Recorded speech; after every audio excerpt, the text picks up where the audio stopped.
ధీరజ్ క్యాన్లు వేస్తుంటే అక్కడికి వెళ్తుంది ప్రేమ. ప్రేమను చూడగానే ధీరజ్ నువ్వు ఇక్కడికి ఎందుకు వచ్చావు అని అడుగుతాడు. వెంటనే నీతో మాట్లాడదామని వచ్చాను అని చెప్తుంది ప్రేమ.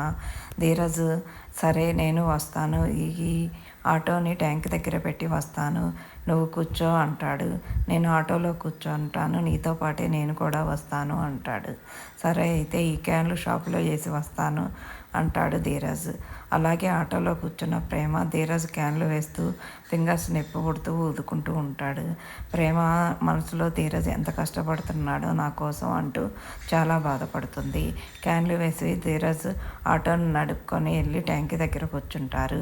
ఇద్దరు కూర్చోగానే ధీరజ్కి అన్నం ఇస్తుంది. అన్నం తింటుంటే ధీరజ్తో ప్రేమ మాట్లాడుతుంది. నువ్వు పరీక్షల దగ్గరికి వస్తున్నాయి, పరీక్షలకి చదువుకోకుండా అలాగే నువ్వు ఇలా పనులు చేస్తుంటే మీ నాన్నకి ఇంకా కోపం రాదా? నువ్వు చదువు మొదలుపెట్టు